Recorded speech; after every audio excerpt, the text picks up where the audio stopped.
ہو رہا ہے، تو کچھ یہ بتائیں کہ یہ کہاں ہوا، کیا ہوا؟ یہ ایک گھر میں ہوا تھا، ایک طرح سے سمجھے کہ ایک فیملی اجتماع ٹائپ کا تھا. سب گھر میں چونکہ لڑائی جھگڑے ہوتے ہی رہتے ہیں، اور اللہ ہمارے گھروں میں امن عطا فرمائے، محبت عطا فرمائے. تو اس کے اسباب کو تلاش کرنے کی کوشش کی جا رہی ہے کہ گھر میں جھگڑے نہ ہوں یا بہت ہی کم ہوں، کم سے کم ہو، اور درگزر والا مزاج بنے، معاف کرنے والا مزاج بنے. تو اس میں انشاءاللہ کافی تفصیل آپ کو بیان میں ملے گی. یہ تو ایک جسٹ ایک پرومو ہے، لیکن اس میں حقوق بیان کیے گئے ہیں اور کافی چیزیں اس میں بیان کی گئی ہیں کہ اگر سنیں گے اللہ نے چاہا اور عمل کریں گے تو اللہ نے چاہا تو فرق پڑے گا. سب میں لوگ سنتے تو ہیں لیکن بدقسمتی کے ساتھ عمل نہیں کر پاتے، اور اپنے اوپر لینے کے بجائے دوسروں پر ہی ڈالنے کی کوشش کر رہے ہوتے ہیں. تو گھر امن کا گہوارہ بنانا ہو، گھر پرسکون بنانا ہو، گھرانہ اچھا بنانا ہو، تو سب کو مل جل کر اپنا کردار ادا کرنا پڑتا ہے. کسی ایک پر ساری رسپانسبلٹی کبھی بھی نہیں ڈالی جاتی کہ اس کی وجہ سے یہ ہوگا. اس میں یہی عرض کروں گا، بالخصوص میں بڑوں کو اپنا کردار ادا کرنا چاہیے. بچوں پر یا بہو آتی ہے اس پر، یا داماد ہے تو اس پر، تو یہ چونکہ ایک نئے ہوتے ہیں، ان کے اور آپ کے تجربات میں بہت فرق ہوتا ہے. تو بڑی تسلی کے ساتھ اور اچھی انداز سے اور سمجھانے کا انداز ہو، ڈانٹنے کا انداز نہ ہو. تو اگر ان کی تفہیم کی جائے، ان کی تربیت کی جائے، ان کو سمجھایا جائے، اور جو آپ کو لگتا ہے کہ یہ چیزیں ان میں درست ہونی چاہیے، اس سے بھی ایک اچھے اور خوبصورت اور پرسکون انداز میں، جب آپ سکون چاہتے ہیں تو پھر سمجھانے کا انداز بھی پرسکون رکھنا پڑے گا. تو انشاءاللہ اس سے فرق پڑے گا، آپ اس کو انشاءاللہ اچھا پائیں گے جب آپ کا اور ہمارا یہ انداز ہوگا. اور دوسروں کو بھی چاہیے کہ جب کوئی ہمارا بڑا ہمیں سمجھائے تو پھر اس کو سمجھنے کی کوشش کرنی چاہیے، کیونکہ ان کے اپنے ایکسپیرینس ہوتے ہیں. تو انشاءاللہ آپ اس بیان میں یہ بھی سمجھے کہ ایک سیریل ہے، آپ کو اس طرح کے بیانات اللہ نے چاہا تو ملتے رہیں گے. اور پھر اس میں ہم سوال جواب کا بھی ایک سیشن رکھتے ہیں کہ جو لوگ جمع ہوتے ہیں تو وہ بیان سننے کے بعد ذہن میں کچھ سوالات بھی پیدا ہوتے ہیں، تو وہ ایک سوالات کا سلسلہ بھی شروع ہوا تھا. تو کوشش کی گئی ہے کہ کوئی بہتر اور اچھا پیغام امت تک پہنچے. اور اس میں ایک ہماری جو بنیادی اس میں مقصد ہوتا ہے وہ یہ ہوتا ہے کہ گھر نہ ٹوٹے. یہ ہماری ایک بنیاد ہوتی ہے، گھر نہ ٹوٹے. لوگ گھر توڑنے میں جلدی کرتے ہیں، بہت جلدی کرتے ہیں. گھر نہ ٹوٹنے دیں، گھر چلائیں. بڑے دیکھیں کہ اگر بچوں میں مسائل ہو رہے ہیں، گھر میں میاں بیوی میں، لڑکا ہے، بیٹا ہے، بیٹی ہے، داماد ہے، بہو ہے، تو ان کی تفہیم کریں، ان کو سمجھائیں، ان کی اصلاح کریں، اور کوشش اپنی پوری طاقت خرچ کریں، اپنا پورا تجربہ خرچ کریں، پورا ایکسپیرینس دیں کہ کسی صورت ان بچوں کا گھر چلے. اگر بیٹے کے ماں باپ ہیں تو بہو کے تعلق سے کوئی اچھا، خوبصورت، سچا پہلو، عمدہ پہلو بیان کریں جس سے بیٹے کے دل میں بہو کی جگہ بنے آپ کی. اسی طرح بیٹی کا کوئی معاملہ خراب ہو رہا ہے تو وہ بہو اپنے داماد کے تعلق سے کوئی ایسی باتیں کرے کہ وہ بولے کہ ہاں اس میں بیٹا یہ خوبی بھی تو ہے نا. کیونکہ عموماً آدمی، ہم جیسے لوگ، خوبی اور خامی دونوں ہم میں پائی جاتی ہیں. ایسا تو ہے ہی نہیں کہ جو کسی کو سمجھا رہا ہے وہ سمجھانے والا اس میں کوئی خامی ہے ہی نہیں، کوئی خرابی ہے ہی نہیں. ایسا نہیں ہوتا، ہم میں بھی خرابی اور خامیاں ہوتی ہیں اگرچہ ہم سمجھا رہے ہوتے ہیں. تو ہماری بھی خامیوں کے ساتھ کوئی کمپرومائز کر ہی رہا ہوتا ہے، ہماری بھی بد اخلاقیوں کے ساتھ کوئی کمپرومائز کر ہی رہا ہوتا ہے، نبھا ہی رہا ہوتا ہے. تو ہمیں بھی اس طرح کا انداز اختیار کرنا چاہیے. اگر یہ انداز ہماری فیملیز میں آ جائے، ہمارے گھروں میں آ جائے، تو ہو سکتا ہے کہ جو طلاق کے جو ریشو ہے وہ نیچے آ جائے. کیونکہ بہت زیادہ طلاق بڑھ رہی ہیں، خلا کے واقعات بھی بڑھ رہے ہیں. ہمارے مفتی احسان صاحب دارالفتہ اہل سنت سے بھی ان کا تعلق ہے، تو خود ان کو بھی اس بات کا اندازہ ہوگا کہ ہمارے یہاں طلاق اور خلا کے مسائل میں کس قدر اضافہ ہوتا چلا جا رہا ہے، اور کتنی چھوٹی چھوٹی باتوں پر لوگ لڑ رہے ہیں. بات کرے تو ایسا لگتا ہے یار، مطلب کوئی بات ایسا کہتے ہیں بات کا بتنگڑ بنا دیا. کوئی بات ہوتی ہی نہیں ہے، بس کھینچ کھینچ کھینچ کھینچ کے ایسا لمبا کر دیتے ہیں. اب یاد رکھیے ربڑ جتنا کھینچے گے نا آپ، الاسٹک کہہ لیں ربڑ کہہ لیں، اب کھینچے کھینچے نہ بھی ٹوٹے، لیکن جو اس کو چھوڑیں گے تو اس کی اصل صورت میں پھر بھی نہیں آئے گا، کوئی بے ترتیب ہو چکا ہوگا.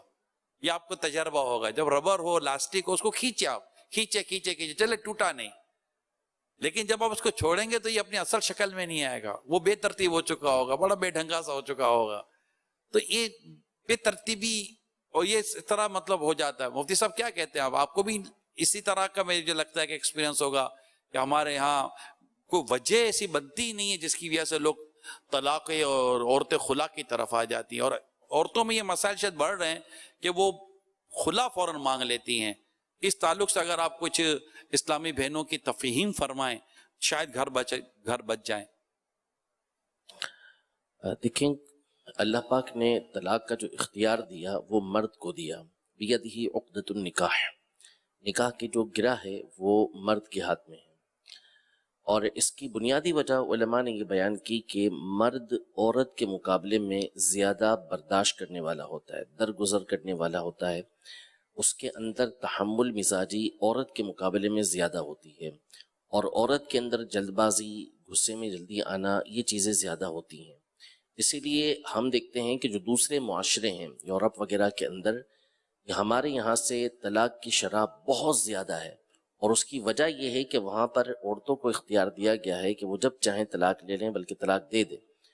تو اس طرح چونکہ عورتوں کے اندر یہ چیز بہت زیادہ پائی جاتی ہے کہ وہ برداشت کم کر پاتی ہیں، اس لیے طلاق کا اختیار مرد کے ہاتھ میں دیا گیا. اب اگر مرد جس وجہ سے اس کو طلاق کا اختیار دیا گیا وہ تھا درگزر، یعنی اگر عورت کی طرف سے کوئی ایسی بات آتی ہے کہ جو اس کے مزاج کو، اس کی طبیعت کو بگاڑتی ہے، اسے بھاری لگتی ہے، خراب محسوس ہوتی ہے، تو یہاں اسے یہ دیکھنا ہے کہ اس کے ہاتھ میں یہ گرا دی کیوں گئی ہے، اسی لیے کہ اس نے ان چیزوں کو برداشت کرنا ہے.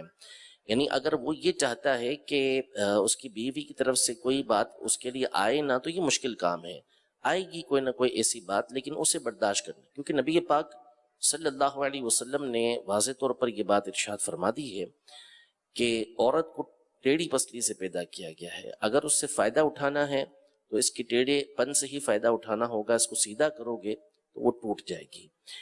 تو اب سب سے زیادہ جو ضرورت ہے وہ تو مردوں کو اس بات کی ضرورت ہے کہ اگر عورتوں کی طرف سے کوئی اس طرح کا معاملہ آتا ہے تو اپنے آپ میں برداشت کی، درگزر کی یہ عادت ڈالیں. دوسری بات یہ کہ طلاق کے شرعی مسائل کو سیکھنے کی کوشش کریں. ویسے بھی یہ ضروری ہے سیکھنا.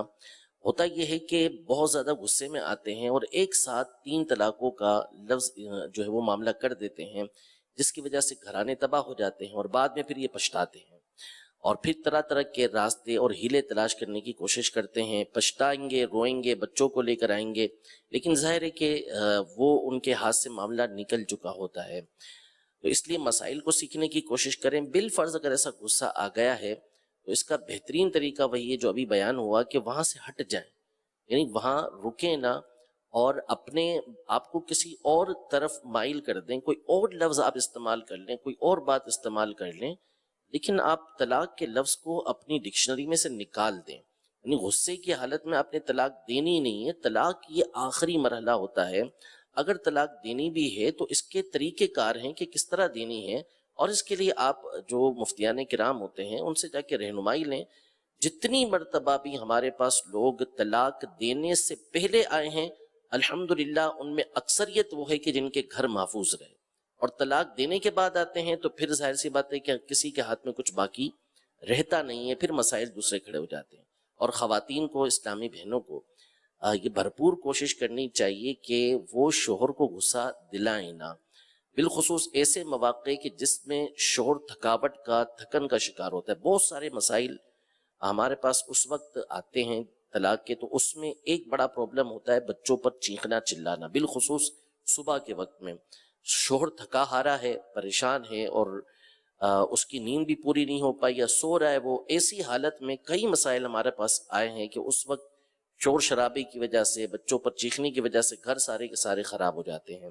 تو اس میں احتیاط برتیں کہ شوہر کو بالخصوص ایسے موقع پر جو ہے وہ تنگ نہ کریں، ایسے موقع پر بالخصوص اس کے سامنے کوئی چیخے چلائے نہ جبکہ وہ بہت زیادہ تھکاوٹ کا شکار ہو، نیند کے اندر ہو، پریشانی کے اندر ہو۔ ویسے بھی بہرحال چیخنا چلانا تو اور موقع پر بھی نہیں ہے، کوسنی کسی اور موقع پر بھی نہیں دینے، تان و تشنی کسی اور موقع پر بھی نہیں کرنی، لیکن ان امور کا خیال رکھیں گے تو انشاءاللہ گھر بچ جائیں گے، اور رہنمائی حاصل کرتے رہیں گے تو انشاءاللہ تبارک و تعالیٰ بہت زیادہ فائدہ ہوگا۔ جزاک اللہ، بہت بہت شکریہ مفتی صاحب۔ کچھ سوالات میں آپ سے کرنے جا رہا ہوں۔ ایک سوال یہ ہے کہ کل خوانی جو کی جاتی ہے یہ دوسرے روز بھی ہو سکتی ہے، اور کیا تو تیسرے روز کی کل خوانی کا کھانا کون کون کھا سکتا ہے، اور 40 کے کھانے کے تعلق سے بھی کچھ ارشاد فرماتے ہیں۔